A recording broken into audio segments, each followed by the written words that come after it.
Oi, eu queria cumprimentar a professora Anne e os demais colegas. A dupla é Laura Freire e David Afonso e a gente vai falar sobre as EIs, a Zona Especial de Interesse Social. As EIs surgiu nos anos 80 como uma forma de concretizar o direito à cidade para todos, mediante uma análise dos ocupantes de áreas precárias, o qual era um efeito da exclusão social. Agora, David vai falar um pouco sobre o surgimento. A lei ela surgiu pois as antigas leis só beneficiavam a população de condição financeira melhor e por apenas essa pequena parte da população podia seguir as condições da lei. Por isso teve o surgimento da lei dos ex, onde beneficiava as necessidades da população mais carente.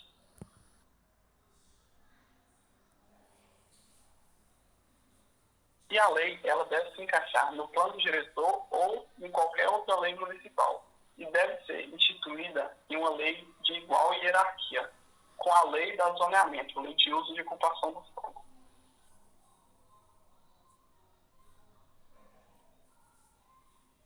E a lei 13.465 de 2017, ela define-se, para o efeito dessa lei, considera-se a parcela de área urbana instituída pelo plano diretor ou definida por outra lei municipal, destinada a preponderantemente à população de baixa renda e sujeito às regras específicas de parcelamento, uso e ocupação do solo.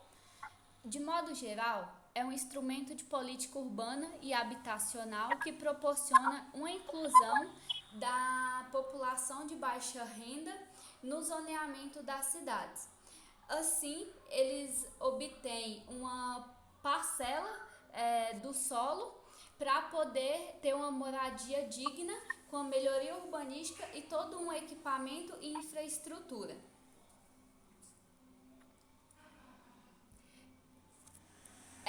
A ZEIS, ela tem como objetivo proporcionar o direito à cidade e à cidadania para uma população de menor renda, ou seja, proporcionar que todos tenham direito à cidade. Proporcionar a regularização fundiária, que consiste basicamente em uma regularização de assentamento irregulares. Facilitar a produção de moradias dignas, proporcionar a habitação de interesse social, que é proporcionar para essa população, tanto nas favelas, com a regularização fundiária, as moradias dignas e a habitação dentro do centro da cidade, dentro do urbano em si. Os últimos três tópicos, eles se referem basicamente a uma mesma coisa, só que com focos diferentes. O primeiro com foco em condições urbanísticas, o segundo para ampliar os serviços oferecidos na cidade público por mais espaços e o aumento em ofertas de terras para os mercados urbanos de baixa renda. Esse último tópico, por exemplo, ele quebra o paradigma de que o lugar de população carente é nas áreas periféricas da cidade. E ele distribui essas zonas em toda a área urbana.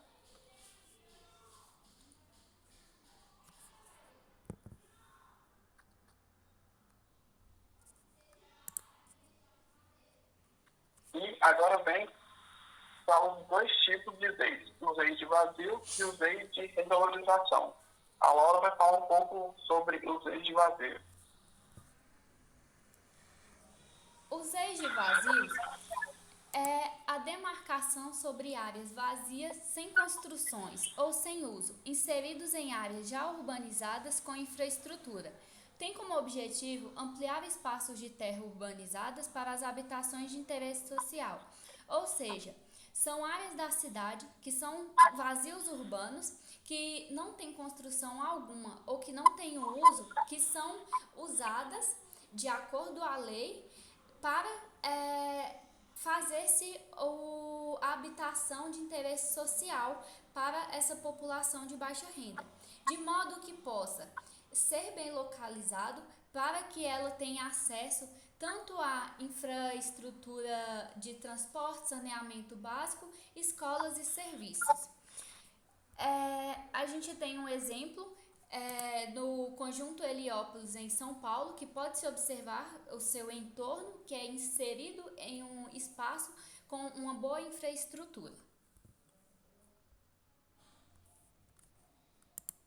E em seguida vem as leis de regularização, que é a demarcação de áreas já ocupadas por assentamentos precários e informais. O objetivo, encontrar essas áreas na cidade e entregá-las por meio de um plano de urbanização e regularização. Aí um dos exemplos mostra a transformação. As edificações mais amontoadas e transformando ela em algo mais linear. O próximo exemplo deixa mais claro, que foi em Sol Nascente do Distrito Federal. Era algo motuado, como foi mostrado no slide anterior, e agora mostra a malha urbana algo mais linear, com formas geométricas, as distribuições das residências transformando em quadras e bairros e especificando bem onde é rua, que antes era vielas e becos.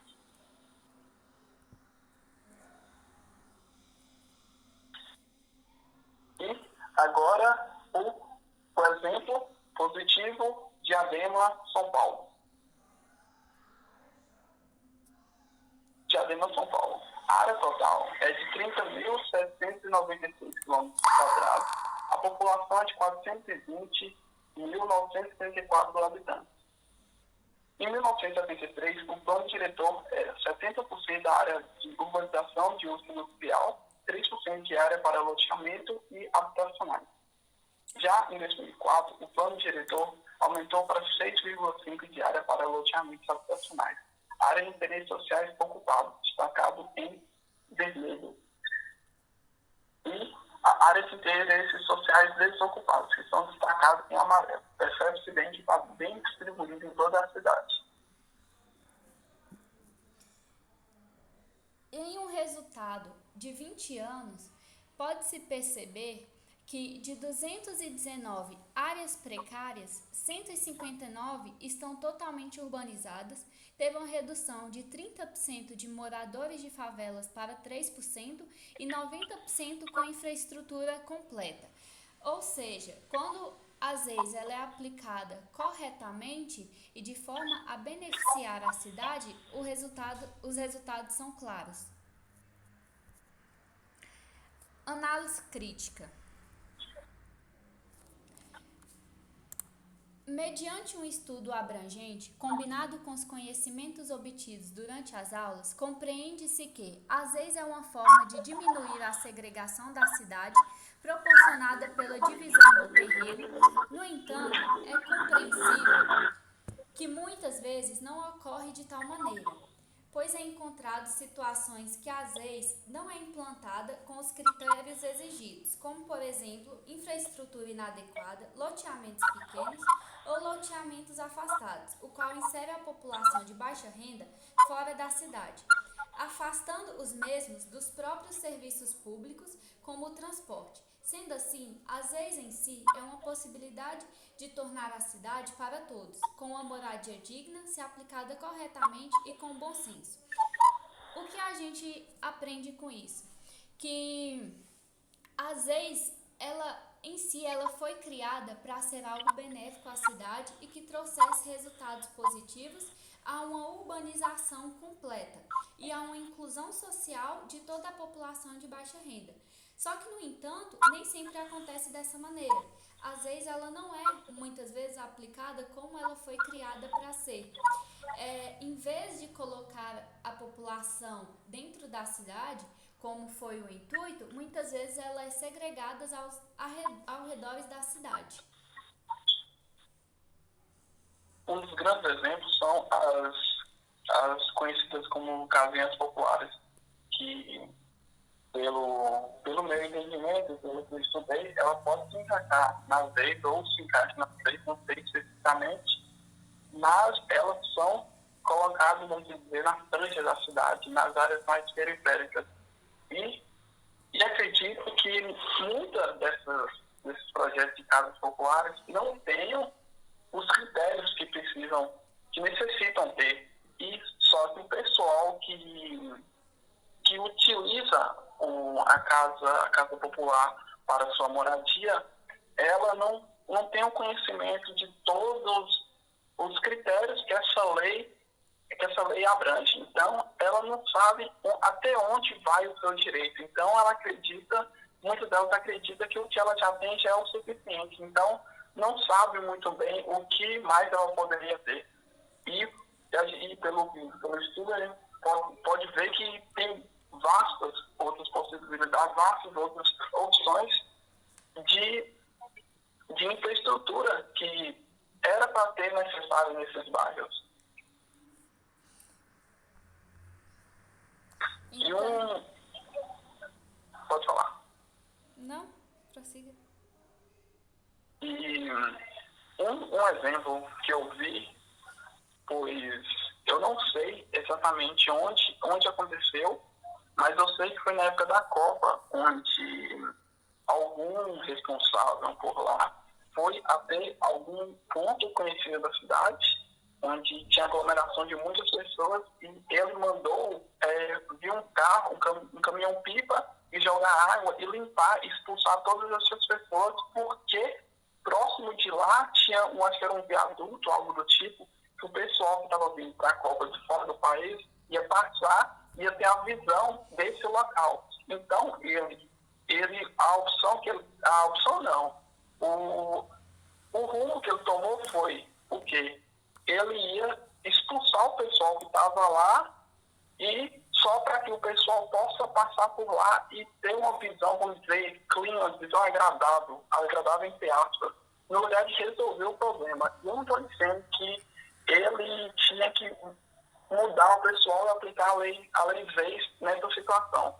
Eu estou querendo dizer que muitas das vezes tem várias leis onde a pessoa tem o direito, onde tem leis onde deveriam ser aplicadas, mas o pessoal faz o básico do básico, eu digo pessoal, o poder público faz o básico do básico e mostra como se fosse algo gigantesco, então como se fosse algo magnífico para a população, e a população, por não ter esse conhecimento, acaba se alienando e acreditando que o que está fazendo é algo além do que eu poderia fazer como vamos dizer, um exemplo, um prefeito, um presidente, um governador.